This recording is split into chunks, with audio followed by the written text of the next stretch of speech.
नमस्कार. आपण शास्त्रींच्या मधुर वाणीतून ज्ञानेश्वरी भावकथेला भरभरून प्रतिसाद दिला आहे. या ज्ञानेश्वरी प्रचार महायज्ञात कुटुंब व मित्रपरिवारासह सहभागी होऊन ज्ञानेश्वरीचा आशीर्वाद घ्यावा. या अतिरिक्त वाचनाची आवड असेल तर डॉक्टर न्यायाचार्य नामदेव महाराज शास्त्रींची पुस्तके पेपरबॅक व ईबुक फॉर्मॅटमध्ये उपलब्ध असून त्याची लिंक माझ्या डाव्या बाजूला स्क्रीनवर दिलेली आहे. अधिक माहितीसाठी व्हिडिओचे डिस्क्रिप्शन पहा.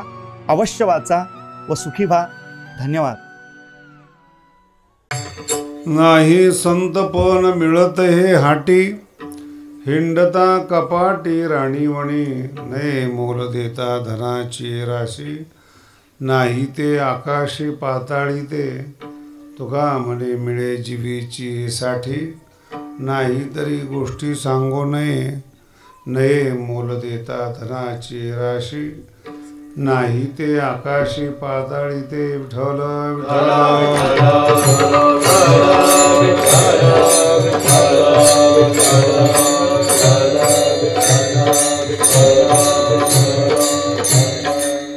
नारायणगडाच्या पायथ्याला पखालडोह म्हणून जागा आहे. नारायणगडावर तिथून पाणी जात होतं पखालीने, डोह आहे त्या ठिकाणी. आणि भगवान बाबावर ज्यावेळेस आक्षेप आला होता त्यावेळेस पखालडोहमध्येच आपल्या शरीराचं अंग कापलं होतं बाबांनी. आणि तिथल्या तुळशी ज्या होत्या त्या लाल होत्या. हे आम्ही प्रत्यक्ष पाहिलेलं सांगतोय बरं का. तुम्ही तर आमच्यापेक्षा जुनेच आहेत. तुम्ही जितके जुने आहेत ना तितके जास्त गोष्टी माहिती आहेत त्यांना. आणि मग तिथे बंधारा बांधल्यानंतर ती जागा जी भगवान बाबाची जागा होती ती जागा पाण्यामध्ये जाणार होती. खूप जुनी गोष्ट आहे. 92-93ची असेल असं मला आठवतं. फिक्स नाही सांगता येत. 93-94ची असू शकते. आणि मग त्यावेळेस गुरुवर्य भीमसिंग महाराजांनी त्या ठिकाणी शेवटचा सप्ताह केला होता पखालडोहला. भगवान बाबांचा पहिला सप्ताह पखालडोहला सुरू झाला, नारळी सप्ताहाचा, ज्याला आता आपण 89वा सप्ताह म्हणतो. म्हणजे किती वर्षापूर्वी झालं तुम्ही बघा. आणि त्यावेळेस इतक्या जुन्या काळामध्ये ती कल्पना आहे. आणि त्या ज्यांना ज्यांना तुळशी पाहायच्या असतील त्याचं शेवटचं दर्शन म्हणून त्या ठिकाणी पूर्ण परिसर मिळून सप्ताह केला. त्यावेळेस गुरुवर्य भीमसिंग महाराजांनी कीर्तन ठेवलं होतं माझं त्या ठिकाणी. बरेच मोठे मोठे लोक आले होते. त्यात नामदेव महाराज पठाडे होते, सगळे होते. आणि मग तिथं कीर्तन करण्याचा योग आला गुरुवर्य भीमसिंग महाराजांच्या समोर. तो आजचा अभंग आहे. विठ्ठल विठ्ठल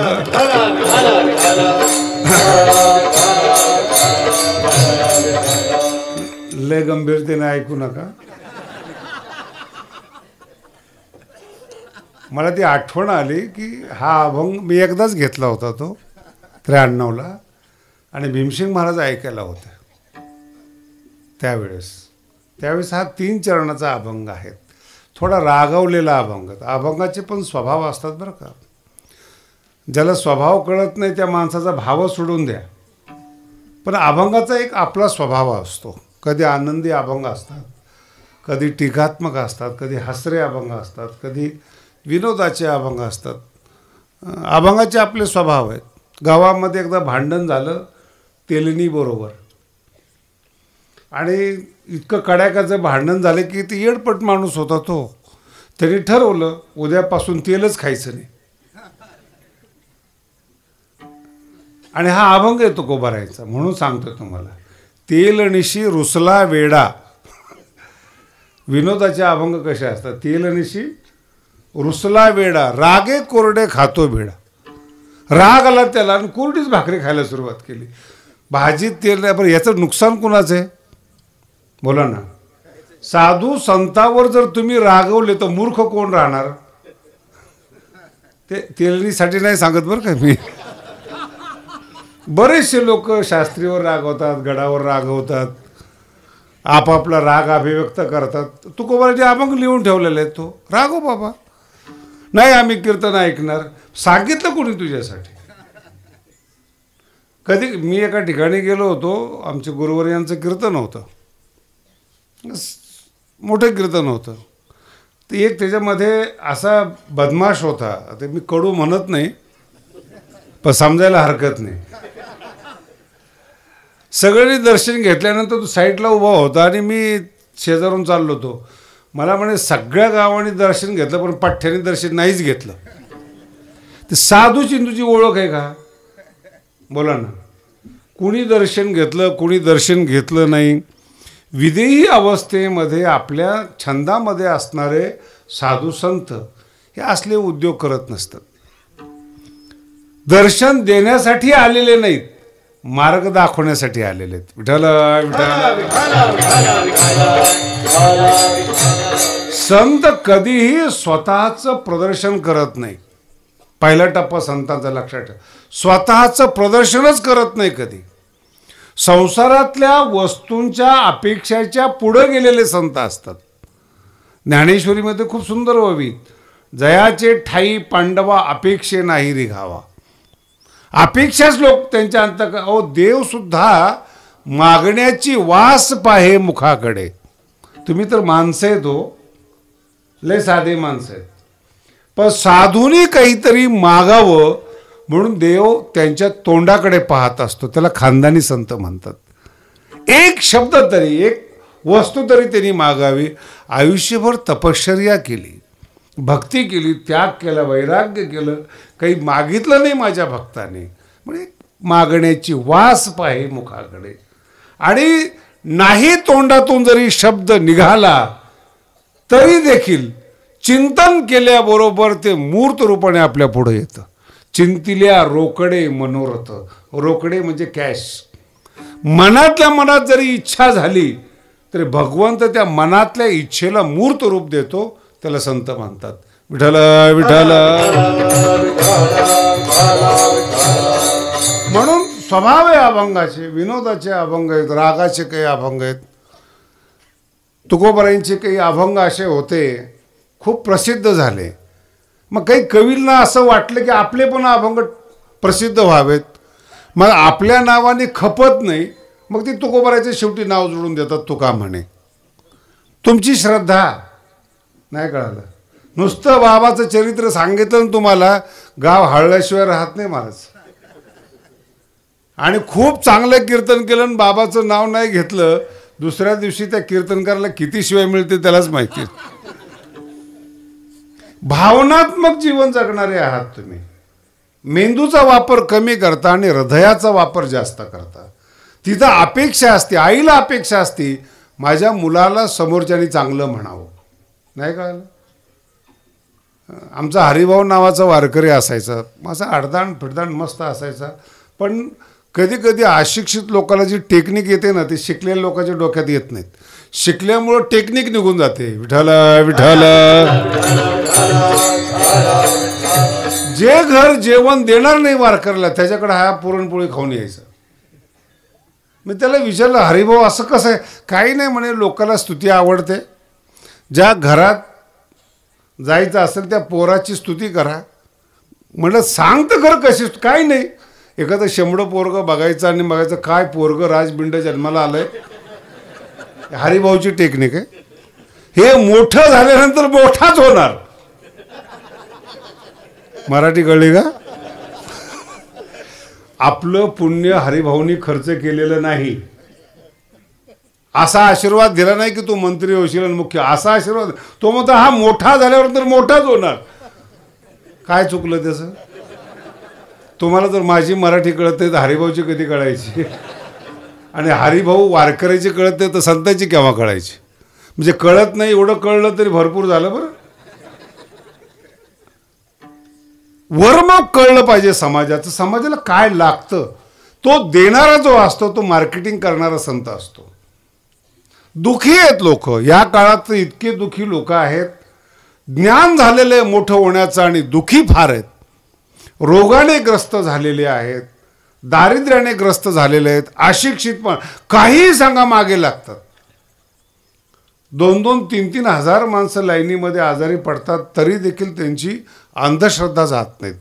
याही काळामध्ये इतकी मोठी अंधश्रद्धा आपण पाहायला मिळते. भगवान बाबाच्या काळात किती असेल, त्याच्यापेक्षा तुकोबारायांच्या काळात किती असेल, त्यापेक्षा माऊलीच्या काळात किती असेल. म्हणजे आजपासून 400 वर्ष अगोदर तुकोबार आहे आणि त्यांच्या 300 वर्ष अगोदर ज्ञानोबार आहे. म्हणजे 700 वर्षापूर्वी कसे असतील लोक, काय समजत असेल या लोकांना.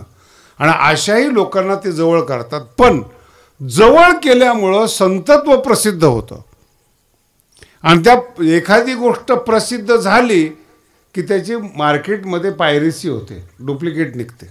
काहीही करा तुम्ही, एखादं पिक्चर हिट झाला, एखादं नाटक हिट झालं, एखादं गाणं हिट झालं की लगेच त्याच्या पाठीमागं लोक लागतात आणि चालो नाही तर नाही चालो पण पैसे कमवतात. तसं एखादा संत प्रसिद्ध झाला की मग संताचं एक प्रकरणच बाहेर येतं. गावागावामध्ये संत होतात. कुठे आज महाराष्ट्राचा प्रत्येक जिल्ह्याचा संत वेगळा, प्रत्येक तालुक्याचा संत वेगळा, प्रत्येक भागाचा संत वेगळा. आणि जर त्यांना विचारलं आपण लोकांना की तुमच्या संतांनी काय केलेत, चमत्कार, काय म्हणतात ते, मला चमत्काराबद्दल बोलायचं नाही, केले असतील त्यांनी त्या काळात केले असतील. वर्तमान काळातल्या पिढीला त्या चमत्काराचा काय उपयोग आहे. विठ्ठल विठ्ठल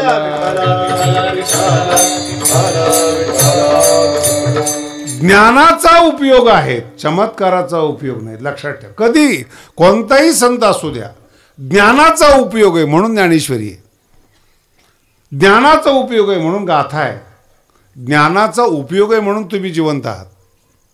मग अंधश्रद्धा का होते, कळत नाही आपल्याला. आणि ज्या वेळेस कळत नाही ना त्यावेळेस लोक येतात एकत्रित करायला आणि मग त्यांचे ग्रुप बनवले जातात.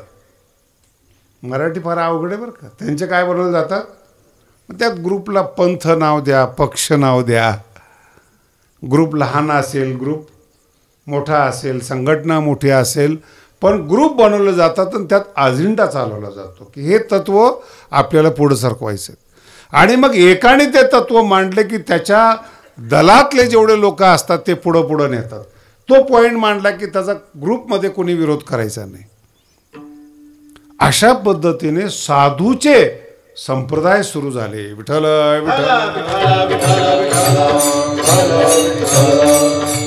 बघा काय, साधूचे संप्रदाय सुरू झाले. मग काही काही साधू एवढे अशिक्षित आहेत, हे माझ्या पाहण्यात आहेत, पण त्यांचे शिष्य बदलत नाहीत. एक जण खूप मोठा शिष्य होता आणि त्याची मुलगी माझ्याकडे आली. ऐकून घ्या बरं का, मस्त चांगला विषय. मुलगी माझ्याकडे आली, मुलगी शिकलेली आहेत, बाप अंधश्रद्धाळू आहे. मग मुलीने सांगितलं, बाबा हे तुम्ही जे ऐकता ना त्या महाराजाला काही कळत नाहीत, तुम्ही चांगले चांगले कीर्तन ऐका, ज्ञानेश्वरी ऐका.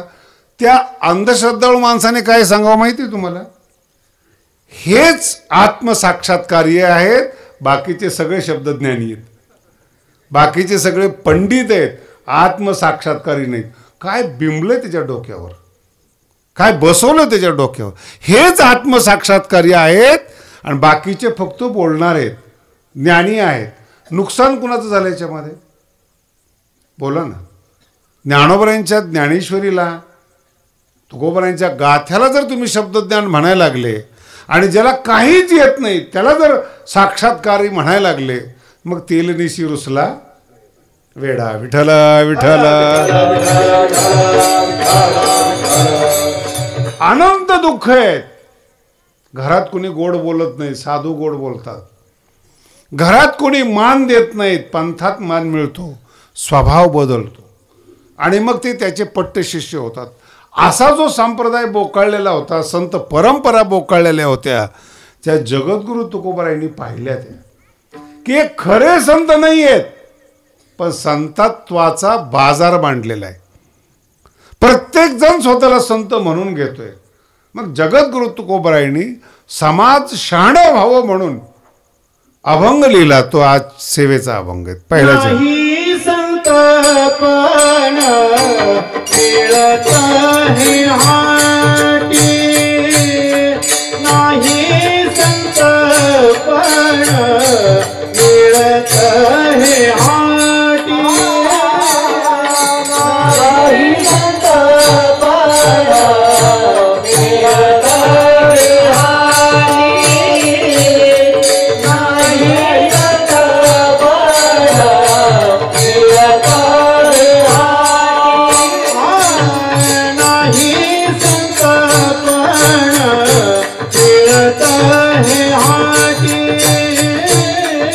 नाही संकपण मिळत हे हाती नाही संकपण मिळत हे हाती नाही संकपण मिळत हे हाती हिंडतात पाटी राणीवाणी राणीवाणी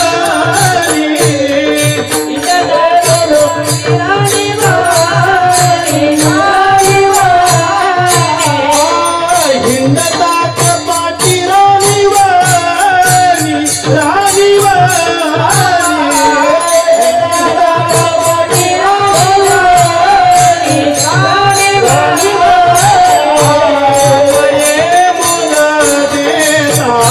धनाची आराशी नाये मुल देता धनाची आराशी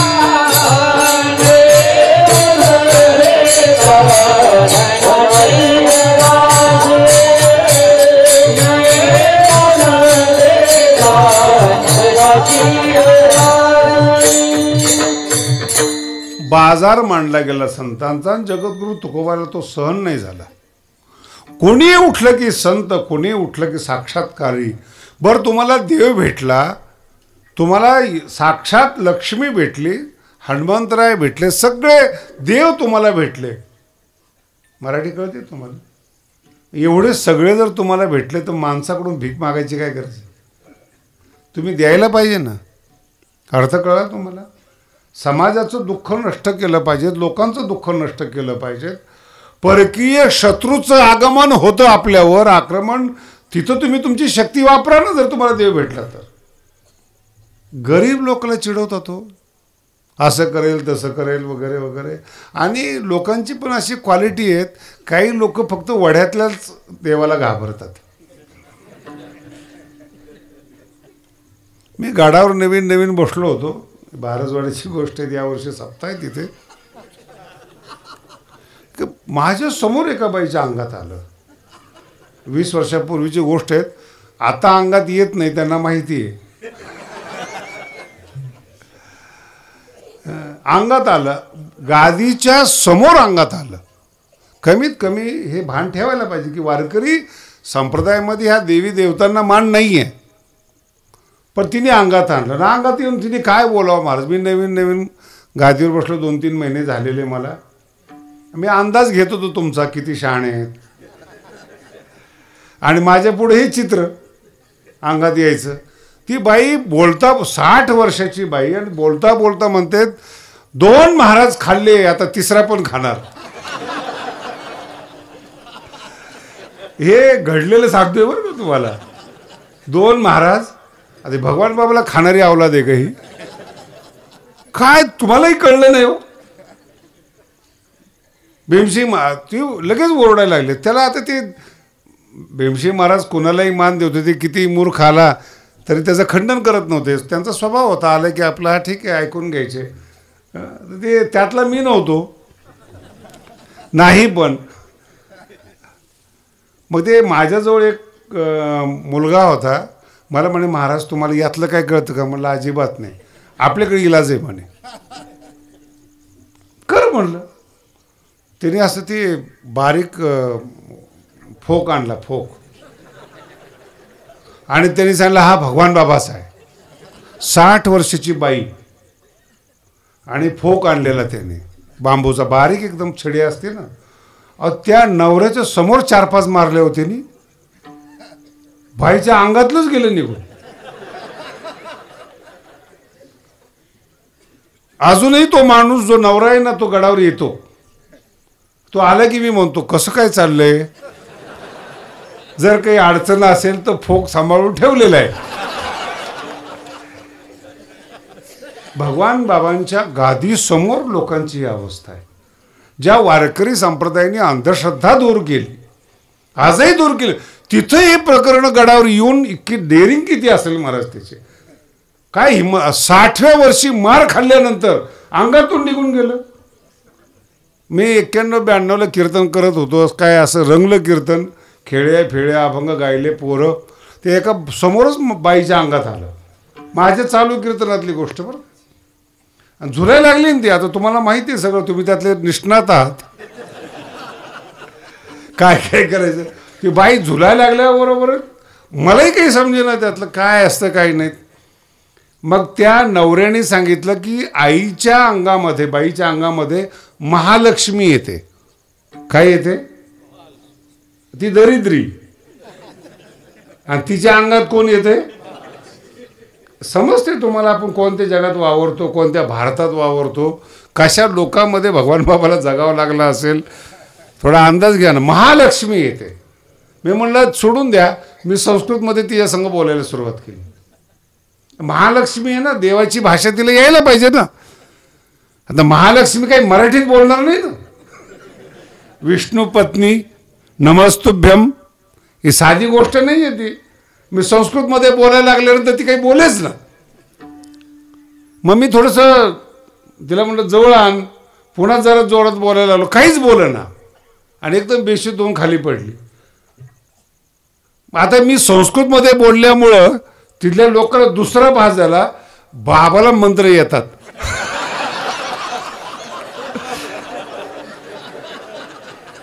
दुसरी समस्या, बाबाला मंत्र येतात.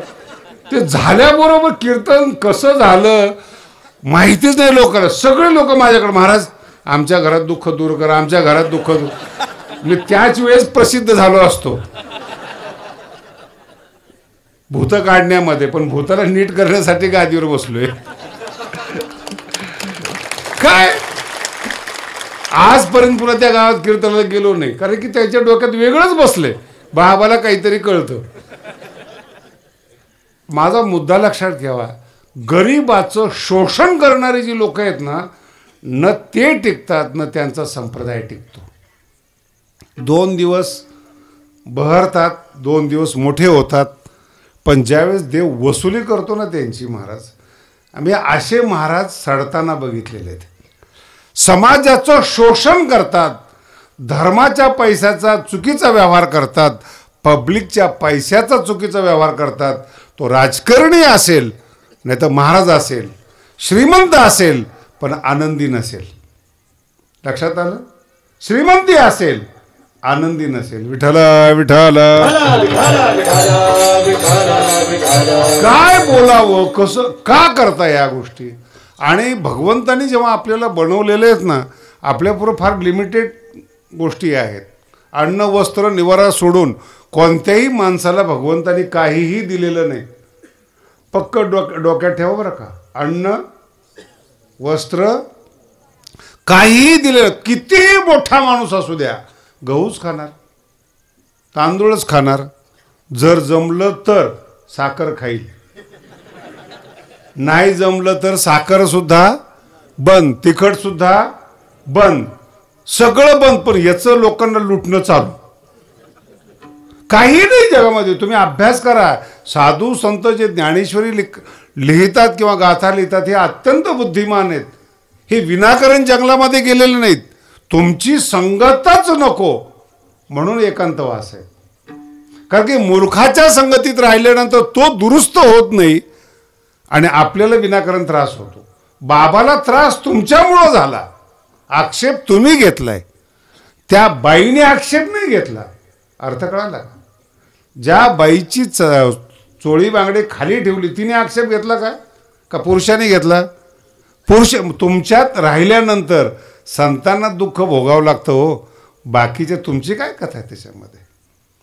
तुम्हाला कुठून आनंद मिळणार? अर्थ लक्षात ठेव. म्हणून एकांतात जावं लागतं. हा फार महत्त्वाचा विषय आहे.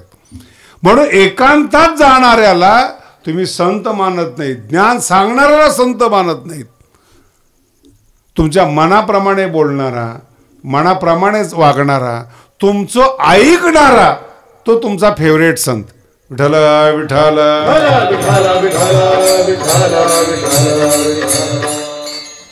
एक मोठा कीर्तनकार होता आणि आपल्या 7 तारीख पाहिजे होती नारळाची. तर ती तारीख मिळाली नव्हती, गेलेली होती. अशी चर्चा चालली होती. एक साधारण श्रीमंत माणूस माझ्याजवळ बसला होता. त्याच्या लक्षात आलं. मला म्हणे शास्त्रीची त्यांची तारीख पाहिजे का? म्हणलो एका मिनिटात. मी म्हणलं तो म्हणतो तारीख खाली नाही आहे. नाही अजिबात टेन्शन घेऊ नका म्हणते, माझ्यावर सोडा. कोणती पाहिजे तुम्हाला तारीख? आमकी आमकी. लगेच त्यांनी फोन लावला, ह्या तारखेला तुम्ही इथं या कीर्तनाला. तिकडून म्हणलं यस. मी त्याला विचारलं यस कसं काय? महाराज हे सगळे पैशाचे काम आहेत. नाही कळलं. अशा संताला समाजात मान आहे. जो पैशानं विकत घेतला जातो, पैशापुढे झुकतो, त्याला मान आहे. जगद्गुरु तुकोबाराय म्हणतात, तुम्ही त्यांना संत म्हणा, तुम्हीच त्यांना संत माना, परंतु संत पण बाजारात मिळत नाहीत. शब्दप्रयोग खूप सोपा अभंग आहे बरं का. आणि गुरुवारी भीमसिंग महाराजांसाठी घेतला होता मी त्यावेळेस. नाही संत पण, संत नाही संत पण, हे फार गोष्टी. मनुष्य आहात तुम्ही, तुमच्यात माणुसकी आहे का नाही हा दुसरा प्रश्न आहे. माझ्या समोर बसलेले सगळे माणसंच आहेत, कीर्तन कोण ऐकणार आहे? पण आपण म्हणतो ना काही माणुसकी आहे का नाही, पण तो मनुष्य आहे, माणुसकी की नाही प्रश्न आहेत. तो संतत्व दाखवतो, संत पण हाटी म्हणजे बाजारात मिळत नाही. नाही संत पण मिळत आहे हाटी बाजारात. हिंडता कपाटी राणी वाणी. काही एकांतात लोक जातात, काही यात्रा करतात. हिंडता कपाटी गिरी कंद राणी वाणी नाही मिळत. महाराज पैशाने मिळेल का? नये बोलता धनाची आराशी, नये बोलता धनाची आराशी, नये बोलता धनाची आराशी, नये बोलता धनाची आराशी. नाही ते आकाशी पाताळी ते, नाही ते आकाशी पाताळी ते, हे बोलता धनाची आराशी, हे बोलता धनाची आराशी. नाही ते आकाशी पाताळी ते, नाही ते आकाशी पाताळी ते, हे बोलता धनाची आराशी, हे बोलता धनाची आराशी. वेदामध्ये कथा आलेली आहेत. वेदामध्ये उपनिषदामध्ये जानश्रुती नावाचा एक राजा होता आणि जगातले जेवढे पुण्य आहेत तेवढे पुण्य करणारा होता. उपनिषदामध्ये फार सुंदर काय नाव आहे? जानश्रुती राजाचं नाव आहे. आणि तो असं उन्हाच्या वेळेस, उन्हाळ्यामध्ये असं वर झोपला, राजमहलच्या वर गच्चीवर. तो झोपल्यानंतर त्याचं जे तेज आहे, पुण्याचं तेज, त्याच्या अंगातून असं बाहेर जात होतं. आणि 2 हंस कैलासकडे चालले होते, हिमालयाकडे चालले होते. तर एक हंस दुसऱ्या हंसाला सांगतो, अरे हा राजा किती पुण्यवान आहे, या पुण्याचं तेज किती लांब गेलेलं आहे, तू या पुण्याच्या मधून जाऊ नकोस, जळून राख होशील. आणि पुण्यवान असल्यामुळे त्याला पक्षाची भाषा समजत होती. प्रतिकात्मक समजून घ्या बरं का. त्याला पक्षाची भाषा समजत होती पुण्यवाना. बरेच लोक आता तुम्ही वर्तमान काळात पहा, माकडाकडून काम करून घेतात, पक्षाकडून काम करून घेतात, हत्ती सिंहाकडून काम करून घेतात. समजतं त्यांना, स्वभाव समजतो. दुसरा जो पक्षी होता हंस, त्यांनी सांगितलं, अरे हा कितीही पुण्यवान असो, पण रैक्वप्रमाणे हा मोठा नाही. वेदातली कथा आहे, संक्षिप्त सांगतोय तुम्हाला. हा रैक्वप्रमाणे मोठा नाही आहेत, याचं पुण्य कितीही असो. नाही कळलं तर राजाला टेन्शन आलं नाही. सगळे पुण्य केले, पुण्याचं तेज आकाशात चाललंय, तरी मी रैक्वाच्या बरोबर नाही. तर राजा आहे तो. दुसऱ्या दिवशी मंत्री वगैरे बोलवले, आपल्या राज्यातल्या रैक्व नावाच्या माणसाला शोधा. राजा बोले, दल हाले, सगळी शोधाशोध सुरू झाली. सगळं आता सापडतच नाही, कुठं भेटलंच नाही. त्यांना वाटलं जर पक्षी वर्णन करतात तर केवढा मोठा असेल. विठाला विठाला.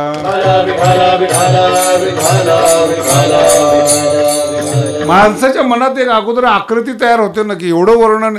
माझ्याही बाबतीमध्ये असा एक प्रसंग घडला होता. हरिद्वार ऋषिकेशला 81-82ला गेलो होतो तेव्हा न्याय शिकायचा होता मला. आणि तिकडं शिकवणारे कोण नव्हते. मी कोणाकडेही गेलं ना तर माझ्या गुरुचं नाव सांगायचे, आप बंबई में जाओ वही आपको पढ़ा सकते.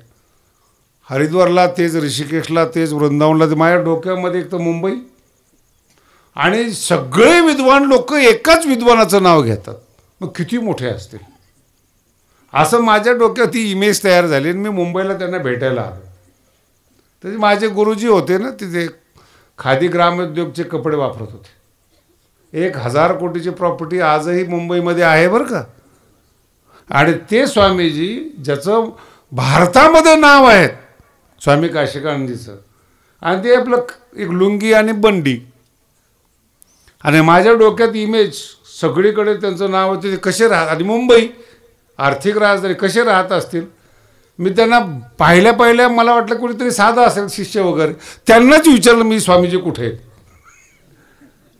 डोक्यामध्ये इमेज काय, एवढं नाव आहेत, कसे राहत असतील. आणि पाहिल्या मला वाटलं इतके साधे असतील, कुणी शिष्य असेल, त्यांनाच विचारलं स्वामीजी कुठे आहेत. त्यांनी मला खालून वरून बघितलं. स्वामीजीने असं सांगितलं नाही की मीच आहे म्हणून. मला म्हणलं कहाँ से आहे. म्हटलं मी महाराष्ट्राचं नाव सांगितलं तर बोलणार नाही. म्हटलं ऋषिकेश से आहे. अच्छा, पहले कभी देखा है स्वामीजी को. मैंने कहा नहीं. अच्छा ठीक आहे, किसने भेजा आहे. ते नाव सांगितलं मी. हां अच्छा ठीक आहे. जाऊन ते आसनावर बसले आणि मग मला कळालं की हे स्वामीजी. प्रॉपर्टी किती आणि वागणं कसं तुमचं बघा बरं. संध्याकाळी घरात गेलं ना, आता नाही बोलायला पाहिजे आता जास्त, आणि घरातून बाहेर निघाला ना तुम्ही, कडक कपडे, माणूस कापला जाईल अशा टोप्या येतो.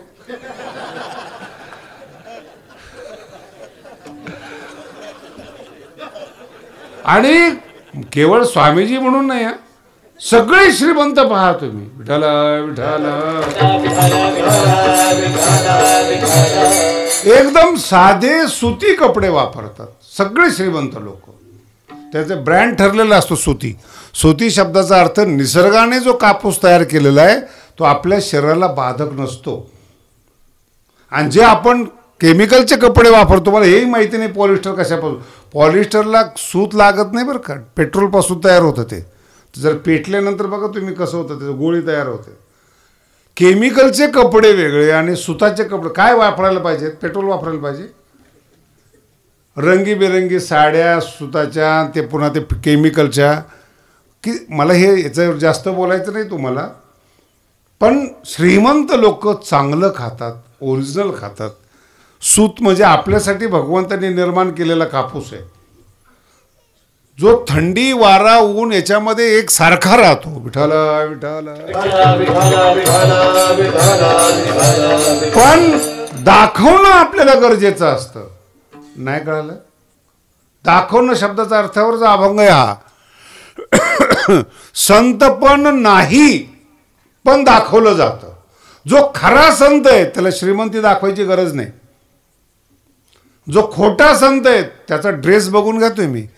कपडे प्रेस केलेले, गंध मोठा, माळा वर टाकलेले असतात. पुण्यातून जेव्हा दिंडी जाते ज्ञानेश्वर महाराजांचा पालखी सोहळा, जेवढे खिशे कापू असतात ना सगळे वारकरी, मोठमोठ्या माळा, गंध लावलेला. आणि ज्यांना खरा वारकरी माहीत नाही ती त्यांना दान करतात. आणि एखाद्याचं गठुळं पाहिलं किंवा काय पाहिलं की पळून घेऊन जातात. संत नाही पण दाखवतात. जे ज्ञानी नाही ते दाखवतात, श्रीमंत नाही ते दाखवतात, आणि दाखवण्याला लोक भाळतात. तो अभंग आहे. विठाला विठाला.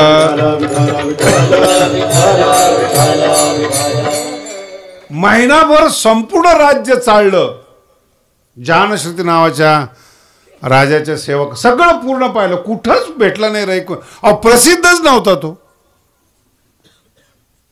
एका ठिकाणी एक खरजूला खाजवत बसला होता, अंगाला खरूज झालेली. छकडा जुन्या काळातले शब्द आहे हा. आता शहरातल्या लोकांना छकडा कळणार पण नाही.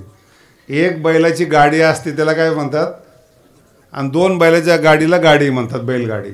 एक गाडी जुन्या काळात पंढरपूर इकडं तिकडं अजूनही बघा एक बैलाने, आताच्या भाषेत जर बोलायचं ठरलं ना ते छोटा हत्ती, तसं एक बैलाची गाडी म्हणजे छकडा.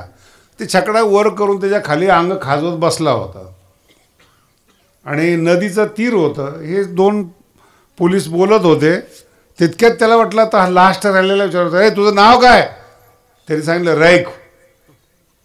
ते म्हणाल तुला किती शोधतोय आम्ही, तुझा अवतार काय? खाजवलेला. आता ती छकडा चालवणारा माणूस, बैलगाडी कोपरी घातलेली, साधा कपडा साधा ड्रेस, खाजवणारा ते रैक हो. अरे म्हणे तुला राजा शोधतोय ज्ञानश्रुती नावाचा. रैक म्हणलं माझं काय काम आहे त्याच्याकडे, माझी काय गरज पडली? ते म्हणे चला तुम्हाला यायचं आहे म्हणे तिकडं. मी येत नाही म्हणे. याला संत म्हणतात. मी गरिबी पहा, त्याचं शरीर पहा, त्याची अवस्था पहा, त्याची श्रीमंती पहा, तुम्हाला मला यायचं नाही काही. कारण नीट आहे का, तुम्ही जगातले कोणीही असा, या जगात कोणीच कुणाला काही देऊ शकत नाही. अन्न वस्त्र निवारा सोडून काहीच नाही. विठ्ठल विठ्ठल. आणि जो कमीत कमी गरजेच्या वस्तूमध्ये समाधानी आहेत त्याला जगात कोणी हरवू शकत नाही. जगात गरजच नाही म्हणणाऱ्याला काय उपयोग आहे हो? जर लाख रुपये द्यायला तयार आहे, तो म्हणा मला यायचंच नाही, तुम्ही काय करणार? नाही म्हणण्यावर आवश्यक नाही, तो म्हणा यायचंच नाही मला. विठ्ठल विठ्ठल.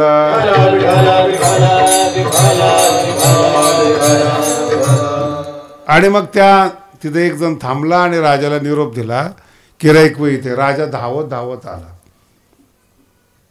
आणि राजाने त्याला विनंती केली की तुमचं काय महिमा आहे असा की पक्षाने तुमचं वर्णन करावं. मग त्या रैकवाने सांगितलं त्याला की आत्मज्ञान हा प्रकार वेगळा आहे आणि भौतिक श्रीमंती आणि पुण्य हा प्रकार वेगळा आहे. तुम्ही बुद्धिमान आहात, पैसे कमवणार ना. आता पुढच्या भाषेत सांगतो, आत्ताचे जे श्रीमंत लोक आहेत, अब्जोपती आहेत, 100 कोटीची प्रॉपर्टी, ठीक आहे ना.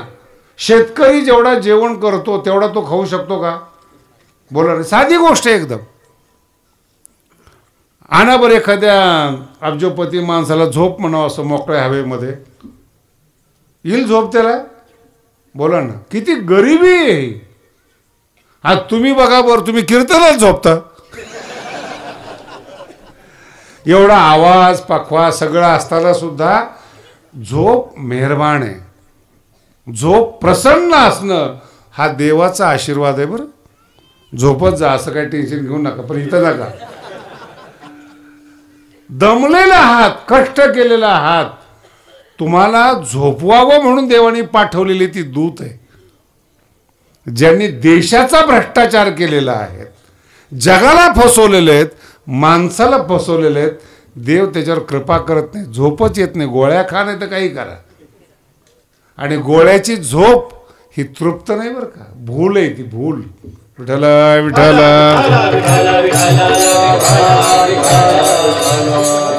अन्न पचलं, श्रीमंती आहेत, कोटा जीर्ण झाला.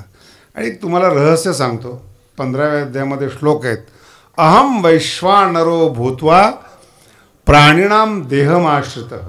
15व्या अध्यायामध्ये श्लोक आहेत, खूप गोड श्लोक आहेत. काय म्हणतात भगवंत, मी वैश्वानर होऊन प्रत्येक माणसाच्या पोटामध्ये निवास करतो. म्हणजे जे तुम्ही अन्न खाता ना ते तुम्ही पचवत नाही, तुमच्यात अग्नी असणारा जो वैश्वानर नावाचा देव आहे तो अन्न पचवतो. कोण अन्न पचवतो?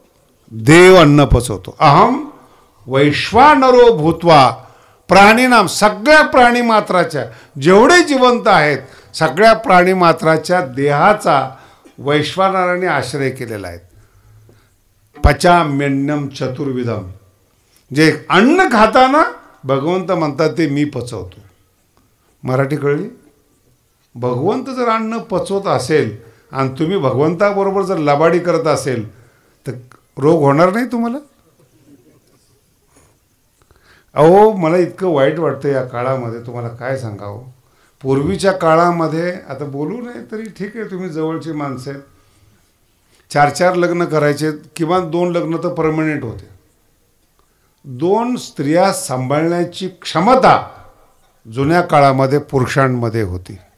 आत्ताचं जर तारुण्य पाहिलं ना, 15-16व्या वर्षी मुलं उमलतात आणि 22-23-25पर्यंत समाप्त होऊन जातं. न खाणं आहे त्यांच्याकडे, न पुरुषार्थ आहे, न पुरुषत्व आहेत. काळ इतका बदलला, जेवण इतकं बदललं, शरीरातली क्षमता नष्ट होत चालली.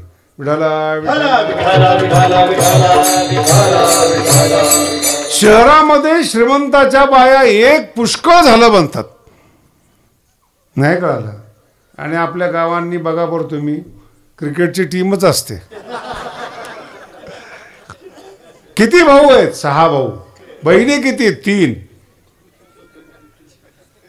भरलेला संसार म्हणतात तो यांना. आत्ताची श्रीमंत बघा तुम्ही, एकच. सरकार म्हणते किमान 2 ठेवा, याची क्षमता तर पाहिजे ना. याचं कारण हे जे गीतेमध्ये लिहिलेलं आहे, वैश्वानर अन्न पचून तुमच्या ताकद निर्माण करतो. देवाची भक्ती करणारे जे आहेत ना, त्रासच होत नाही पोटाचा. येऊन पहा वारकरी, गडावरची पोरं बघा, जेवढे उभे तेवढे बघा तुम्ही, कसे चेहरे चमकतात. आणि यांची चमक पाहून दुसऱ्या चमका निघतात. पोरं पाहून कुठं महाराज लोकांना वाईट वाटायला पाहिजे, गावच्या लोकांना वाईट वाटायला पाहिजे. एका महाराजांनी सांगितलं, महाराज भगवानगडाचे पोरं बोलवायचे नाही. त्या गावकऱ्यांनी येऊन सांगितलं की आमचे महाराज म्हणतात तुमचे पोरं. म्हणून कुणी बोलवलं सांगितले तुम्हाला? म्हणजे एखादा चांगला माणूस जर मुलांवर जळत असेल तो मला अभिमान आहे त्या पोरांचा. तुम्ही श्रीमंत आहात, विद्वान आहात, कीर्तनकार आहात, मठाधिपती आहात, आणि गडावरची बारकी बारकी पोरं तुम्हाला घाबरवतात. माझ्यापर्यंत येतच नाही प्रकरण. हेच दुरुस्त करतात. हे पोरं म्हणतात आमच्याशी निपटा, मग वर बघू. अहम वैश्वानरो, तुमच्या अंतःकरणामध्ये, शरीरामध्ये देव निवास करतो. हे लक्षात ठेवा, सूत्र आहेत बरं का. तैसा हृदयामध्ये मी राम. हे जड हात उचलतो ना, तो राम तुमच्यामध्ये आहेत. जर तुमच्यातला देव निघून गेला ना, 12 तासाच्या आत लोक पेटवतात हो तुम्हाला. जगद्गुरु तुकोबाराय साधू सुद्धा खूप सुंदर अभंग. मज चालता प्रयाण काळी असता न दिसती, मृतिके मृतिका कवळी एकले मेळी संचिताचे. मृतिका कवळी एकले मेळी संचिताचे. मज चालता प्रयाण काळी, असता असताना सुद्धा न दिसती जवळी. विठाला विठाला.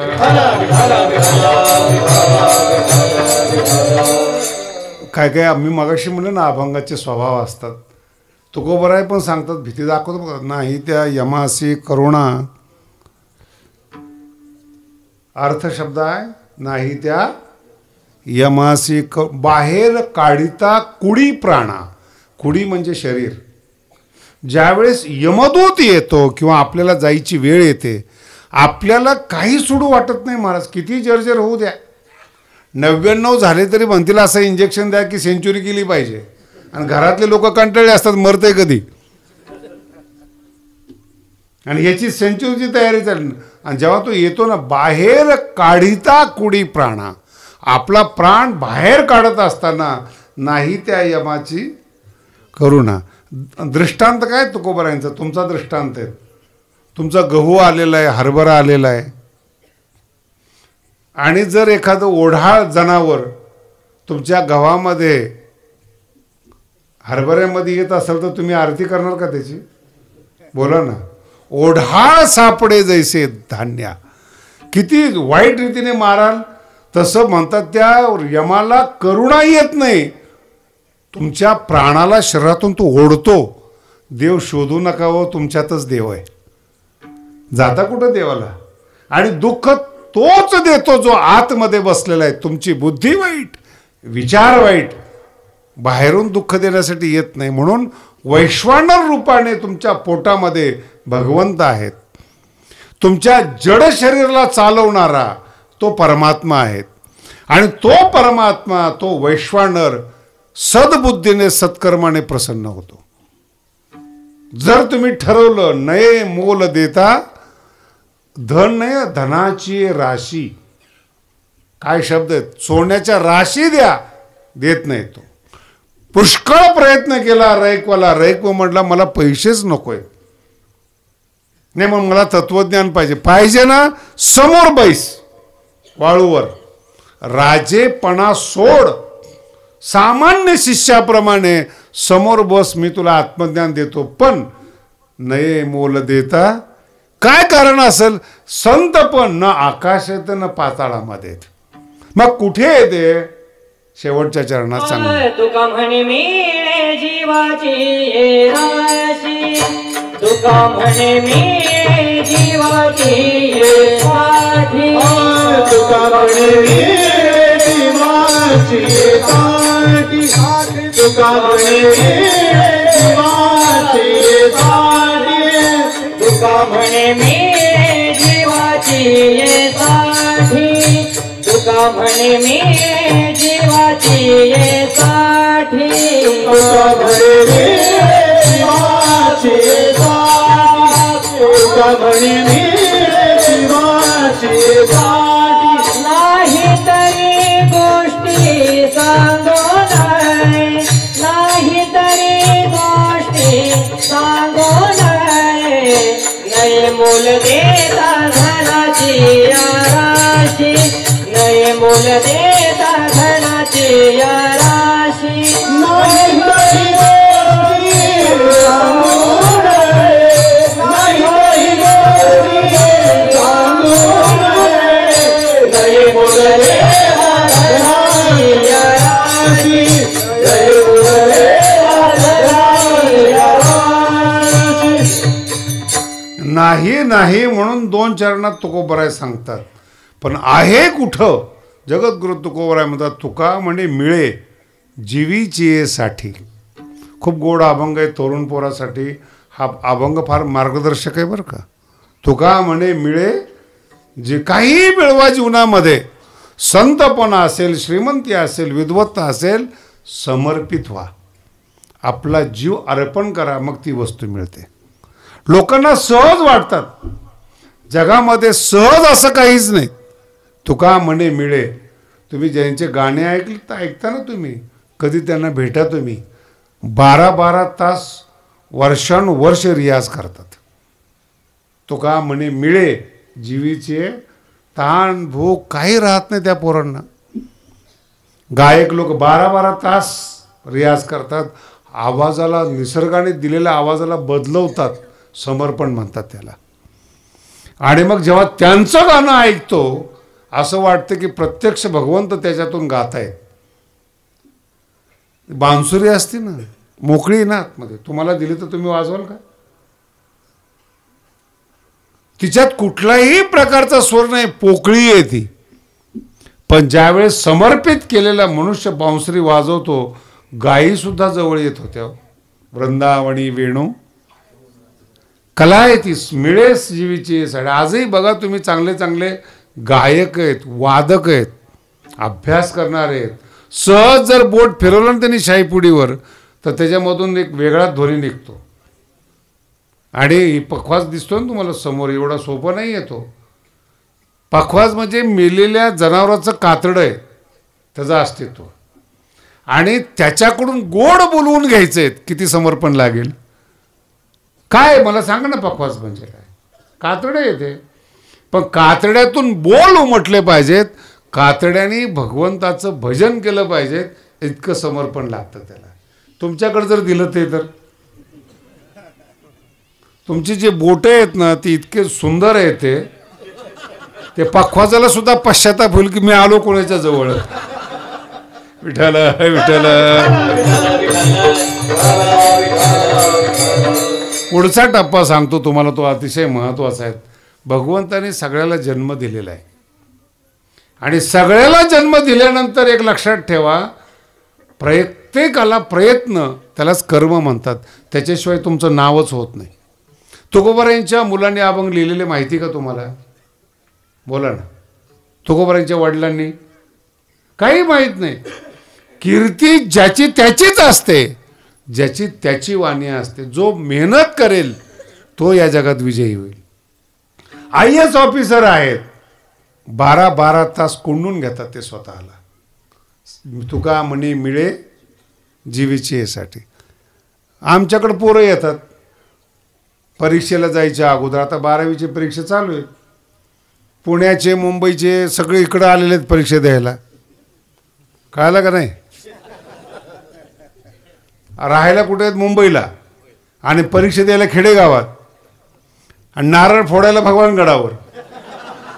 काही जीवन आहे. भीक मागे जीवन ज्याला म्हणतो आपण. नारळ फोडल्याने हे डोकं सुधरत असतं का? तुका म्हणे मिळे. हे तुकोबराया संत काय शिकवतात आपल्याला? समर्पण करा, मेहनत करा, मग तुम्हाला काय पाहिजे ते मिळेल. जे जे असतील. मला तुम्ही सांगा, शरीराचं अंग बाबांनी कापलेलं आहे, किती मेहनत आहे. त्याच्यापेक्षा पुढचा टप्पा सांगतो. तुम्ही गडाच्या जवळचे आहात, पहिलं गाव तुमचंच आहे.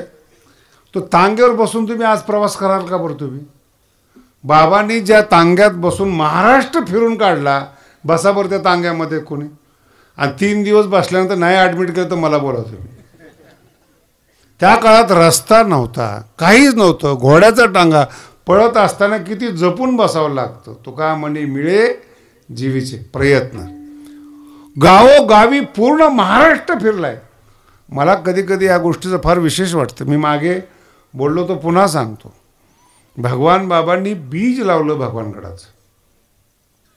त्याला पाणी शिंपडलं 40 वर्ष भीमसेन महाराजांनी. आणि ज्यावेळेस फळ आलं ना, त्यावेळेस मी गादीवर बसलो. त्रासच नाही काही शब्द. याला भाग्य म्हणतो आम्ही. त्रासच नाही काही फळाच्या टायमाला. आणि ते फळ त्यांनाच वाहतोय म्हणून मी तुमच्याशी बोलतोय. ते फळ दुसऱ्याला नाही कोणी. एवढं का जमा होतात वर्गणी, एवढं का विकास होतो? त्यांचं त्यांना समर्पण. म्हणून वाणीमध्ये क्षमता निर्माण होते, बुद्धीमध्ये टिकते. वय किती हो, आशीर्वाद असेल तर तुम्ही कोणत्याही वयामध्ये अभंग तयार करू शकता. कोणत्याही वयामध्ये काही होऊ शकतं. जर चुकीचं वागलं ना, बुद्धीतला कस काढून घेणारा आतला आराम आहे, आतला राम आहे. कधी म्हातारं करेल. म्हणून मी सांगितलं, तरुणपणात म्हातारपण आलेले आहेत. सगळं समोर येतं. खाण्याची क्षमता देव ठेवत नाहीत. कारण विचार चुकीचे, अंतःकरण चुकीचे आहेत, पाप डोक्यामध्ये बसलेले आहेत, प्रसन्नता चेहऱ्यावर दिसत नाही. विठ्ठल विठ्ठल. त्याला हरिपाठातला अभंग सांगतो, तुम्हाला जरा कळणार नाही. एवढं मोठं प्रकरण आहे. छोटं अभंग आहे. पारियाचा रवा घेता यत्न बरोबरी, साधन तैसे यत्न परोपरी, साधन तैसे यत्न परोपरी, साधन तैसे यत्न परोपरी. पारियाचा रवा घेता भूमीवारी, पारियाचा रवा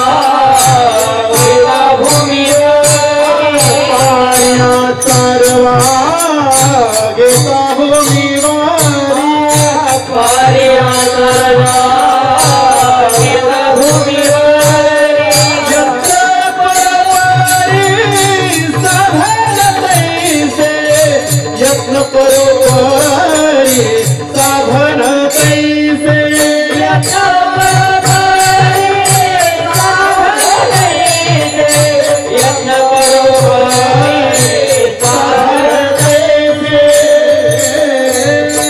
यत्न परोपरीचा शब्द एक कमी केले ना, उपसर्ग आहेत. यत्न म्हणजे प्रयत्न, परोपरी शब्दाचा प्रयोग. काय हरिपाठ काय शिकवतो आपल्याला, काय ज्ञानोबराय शिकवतात? आयतं बसून खाऊ नका, आयतं राहू नका, मेहनत करा. यत्न प्रयत्न परोपरी तैसे साधन.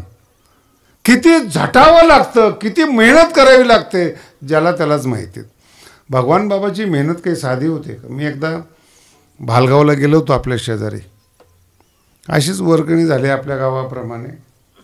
एक म्हातारा माणूस होता, वारला असेल आता कदाचित, त्या काळात तो 70-80 वर्षाचा होता, नवीन वाटलं.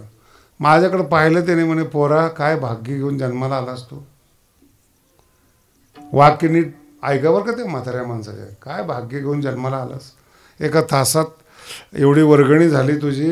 पण ज्यांच्या नावानी वर्गणी झाली ते भगवान बाबा जेव्हा आमच्याकडून जात होते त्यांचा तांगा रानात अडकत होता. काय त्यांनी पाहिलेलं आहे. आणि जेव्हा तांगा अडकला जायचा शेतामध्ये चिखलामध्ये, बाबा 2-2 दिवस बसून राहायचे, गाव जायचं आणि मग तांगा बाहेर काढायचा. तुम्हाला काय माहिती आहे भगवानगड म्हणजे काय? अजूनही लोक गडावर येत असताना जी जुने लोक रडतात, ज्यांचं शरीर दिव्य तेजाने युक्त होतं, असे भगवान बाबा दगडावर बसून आंघोळ करायचे. भगवानगडावर काहीच नव्हतं, मोकळ्या डोंगराला नाव भगवानगड आहे. खालून येणारा प्रत्येक परिसरातला माणूस वाळूचं पोतं आणि 4 भाकरी घेऊन गडावर येत होता, त्याचं नाव भगवानगड आहे. तो आज आहे. यत्न परोपरी, आणि केवळ बाबाचेच प्रयत्न आहेत हे डोक्यातून काढून टाका.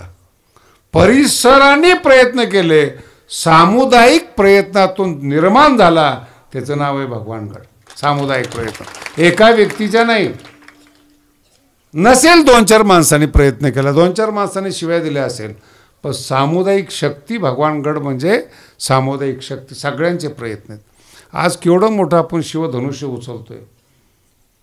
ज्ञानेश्वर महाराजांचं जे अप्रतिम मंदिर आपण बांधतो ते काही साधी गोष्ट नाही आहे, पण अजिबात त्रास होत नाही. समूहाचा प्रयत्न आहे. बाबा काही चिंता करू नका, आम्ही आहे तुमच्या पाठीमागं. अहो सरा किती गड उचललात तुम्ही. आज 2000 माणसं जेवत आहेत गडावर. पडते का नाही? तुम्ही नका माना हलवू, स्वयंपाक करणारे ते आहेत. कधी गरज पडली आम्ही पारगावला गाडी पाठवतो, मालेवाडीला पाठवतो. आणि का कोणास ठाऊक काय झाले, भगवानकडे येणाऱ्या जाणाऱ्या लोकांना भात नको, भाकरीच पाहिजेत. ते दगडं पाहायला इतके लोक आले की गेल्या 15 दिवसामध्ये पुन्हा 2-2 गावं एकत्रित करून एक तारीख बाहेर काढून नवीन गावाला द्यावी लागली, पुनर्रचना करावी. दगडं पाहायला जर एवढी लोक आहेत तर मंदिर झाल्यावर किती येतील. आणि लक्षात ठेवा, आपल्या गडावर 2000 माणसं रोज येतात, हे भगवान बाबांचं भाग्य आहे. महाराज तुम्ही जेवण करा येणार नाहीत लोक. तुका म्हणे मिळे जीव. थोडा उशीर झाला गडाला, पण असा गड झाला की त्या गडाला आजपर्यंत पुन्हा तोड लागलेली नाही. मला लोक विचारतात बरं का, महाराज लोक काय प्रकरण, मलाही माहीत नाही. म्हणजे आम्ही इतका प्रयत्न करतो, इतके चांगले कीर्तनं करतो, पण तुम्ही गेलं की काही वेगळंच असतं. म्हणलं कल्पना चुकीची आहे. गादीचा मान आहे. माझं लक्षात, मी बोललोय परवा दिवशी, कीर्तनाचा पैसा वगैरे घेत नाही मी. पहिलेही माऊली ज्ञानेश्वरीचा पैसा घेत नव्हतं. मग एवढ्या वर्गणी कोणासाठी? वर्गणी माझ्यासाठी का गडासाठी? एवढं कळलं तरी भरपूर झालं ना. जळाजळी बंद होऊन जाते ना. गडाची वर्गणी आहेत, शास्त्रीला 1 पैसा नाहीत. आणि जर मन बदललं ना, त्या दिवशी अंतःकरणाला त्रास सुरू होतो. हेच तुम्हाला या अभंगातून 1 तास समजून सांगतोय. मन बदललं, विचार बदलले, आतला परमात्मा आतून त्रास द्यायला सुरुवात होतो. विशाल अंतःकरण ठेवा, विशाल हृदय ठेवा, कमी पडत नाही. याचं प्रत्यक्ष उदाहरण आहे ते, प्रत्यक्ष उदाहरण आहे. केवढे मोठे 45 ट्रक पुरणपोळ्या आल्या होत्या हो. अमृत महोत्सव झाला त्यास जे आल्या होत्या का कोणाला आजपर्यंत? तुका म्हणे मिळे जीवी. काय कष्ट केलं असेल भगवान बाबांनी. त्यांचं आजचं जीवन सोडून द्या, त्यांचं खुद्द जीवन पाक कसं असेल. 6-6 महिने अंबेजोगाईच्या डोंगरामध्ये मंत्राचा जप करत होते बाबा. आणि 1 तांब्या फक्त दूध मिळायचं त्यांना दिवसातून. राहून बघा बरं तुम्ही. एवढं सगळं गडावर सुविधा आहे तरी पोरं नीट शिकत नाही. नुसतं तांब्या घेऊन 6 महिने दर्यात काढणं, रात्रंदिवस. तुका म्हणे मिळे जीवीची या अभंग काय शिकवतो. तुम्ही इतकं समर्पण केलं, स्वतःला जर झोकून दिलं तर भगवंताच्या आशीर्वादाने संतपण मिळतं. नाहीतरी गोष्टी सांगू नये, हे तुकोबारायांचा शब्द. नाहीतरी गोष्टी काही ठिकाणी बोलू नयेत, काही ठिकाणी सांगू नये. संतपणाच्या गोष्टी सुद्धा सांगू नका. जर तुम्हाला समर्पण करता येत नसेल तर. विठोबा रखुमाई,